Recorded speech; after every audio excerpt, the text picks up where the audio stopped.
Sampurasun dulur anu aya di lembur baraya anu aya di kota. Gimana kabarnya, sehat semua? Jumpa lagi dengan channel saya. Baik, di kesempatan kali ini saya akan mereview kebijakan Kang Deddy yang melarang pihak sekolah untuk melakukan study tour. Saya sangat mendukung sekali, tapi ada beberapa catatan juga. Perlu kita pahami juga, study tour itu bukan hanya kali ini saja. Ini tradisi turun-temurun sudah dari dulu tahun 90-an. Zaman saya juga yang namanya study tour, jalan-jalan jelang kelulusan itu sudah biasa. Nah, dari dulu juga sebenarnya sudah dikeluhkan oleh orang tua wali. Nah, ini contohnya. Jadi sebuah berita,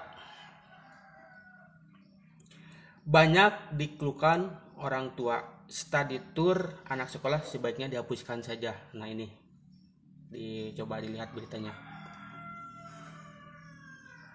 Yang jadi masalah sebenarnya bukan study tournya, ya. Saya yakin bukan study tournya. Kalau misalkan ada uang, kenapa tidak membahagiakan anak kalau lagi ada uang? Cuman akar persoalannya, nah di sini ketika ada orang yang tidak mau ikut tidak ikut harus bayar. Nah, ini akar persoalannya, bukan study tournya. Kalau misalkan pihak sekolah, ya sudah, kalau misalkan tidak mengikut tidak apa-apa. Oke, mungkin tidak akan ada masalah. Yang dikeluhkan bapak ibu siswa itu, ya ini harus bayar meskipun tidak ikut. Bahkan ada curhatan seorang tua wali, kalau tidak ikut akan berpengaruh pada nilai. Ini juga tidak baik kalau konsepnya seperti itu. Nah, ini keluhan masyarakat. Ini juga saya dari dulu juga bukan tidak setuju study tournya. Kalau misalkan suatu sekolah semuanya punya uang, ingin membahagiakan anaknya, atau misalkan refresh lah, guru-guru juga pengen refresh misalkan, ikhlas memberangkatkan, ya tidak masalah. Ini yang jadi masalah, ya ketika tidak punya uang harus bayar juga. Ini akar persoalan tadi tour. Bahkan ini, nah, ada sebuah berita, ini sebenarnya sudah lama, perjuangan siswa SMP demi bisa bayar study tour, rela jadi buruh batu bata, tak mau bebani orang tua. Ini sebenarnya ya karena sekarang zaman media sosial, ya seperti wow. Padahal dari dulu zaman saya sudah terbiasa mengembala domba.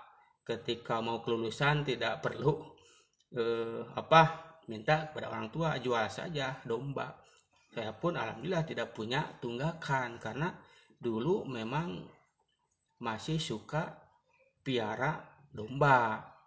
Nah, ini contohnya perjuangan siswa SMP. Saya dari SD malah suka gembala domba, ya. Kambing, domba lah, kalau kambing itu beda lagi ya. Nah, saya dari SD sebenarnya.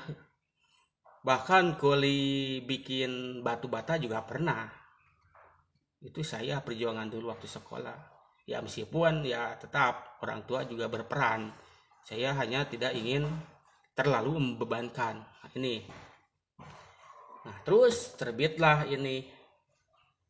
Deddy Mulyadi larang sekolah di Jawa Barat gelar study tour hingga jual buku. Kalau ini lebih spesifik lagi, jual buku. Deddy tidak mau di Jawa Barat ada lagi study tour, ya. Ini berlaku untuk semua sekolah yang ada di Jawa Barat. Ya, itu akar persoalannya. Siswa yang tidak mampu dipaksa harus bayar. begitu. Ya saya pun sebenarnya ya tidak setuju kalau konsepnya seperti itu. Bagaimana dengan, nah ini saya juga kritik juga sih kalau misalkan ya sekolah tidak boleh sih sebenarnya ada sekolah favorit atau apalah. Bagaimana dengan suatu sekolah yang memang semuanya rata-rata orang yang punya dan tidak masalah. Nah ini juga mungkin jadi pertimbangan juga ya buat Kang Dedi untuk sekolah semacam itu. Karena sekolah itu kan beda-beda. Ada yang memang sekolah elit, bahkan kalau saya lihat berita ada yang sampai jalan-jalannya naik pesawat. Itu anak SD loh, naik pesawat. Kalau punya uang ya why not gitu. Cuman yang jadi masalah ketika tidak punya uang dipaksa harus bayar. Ini yang jadi masalah Kang Dedi Mulyadi. Tidak mau Kang Dedi itu membebani orang tua, apalagi harus sampai jual sawah. Tidak mungkin sih kalau sawah terlalu. Misalkan harus sampai pinjam bank emo untuk study tour, padahal tidak mampu. Pada dasarnya memang baik. Mungkin siswa tersebut satu kali seumur hidup jalan-jalan seperti itu. Saya pun waktu kuliah entah nginjak lagi atau tidak itu ke DPR ya, gedung DPR, study tournya itu pelajaran mata kuliah PKN, maka study tournya ke DPR. Itu juga sebenarnya pengalaman berharga juga yang mungkin tidak akan pengalaman lagi kecuali saya jadi anggota dewan, mungkin saya ngantor di sana.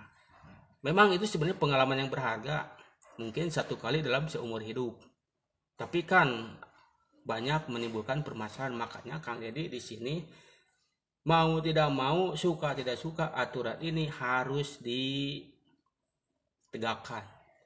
Cuman ketika ada sekolah tetap misalkan ngeyel mengadakan stadion ini, melapor kemana? Nah ini juga belum ada mekanismenya seperti apa. Ya sebenarnya lapor saja ke dinas pendidikan. Kalau misalkan SD SMP itu dinas pendidikan kabupaten karena dikelola oleh bupati. Kalau misalkan tingkat SMA SMK yaitu dinas pendidikan provinsi. Kalau misalkan madrasah aliyah kemana? Nah ini ya ke pihak Kementerian Agama, Kanwil atau kemana lah melapornya. Nah, ini juga harus difasilitasi. Itu jangan hanya melarang, tapi juga memfasilitasi masyarakat harus mengadu kemana ketika terjadi seperti itu. Ya, harus ada payung hukumnya. Saya yakin Kang Dedi sudah menyiapkan semua itulah. Pasti kebijakan KG itu untuk yang terbaik ya buat pendidikan di Jawa Barat. Coba kasih pandangannya, apakah setuju sudah dihapus di Jawa Barat? Cukup sekian ya. Assalamualaikum warahmatullahi wabarakatuh. Sampai jumpa di video berikutnya. Jangan pernah bosan.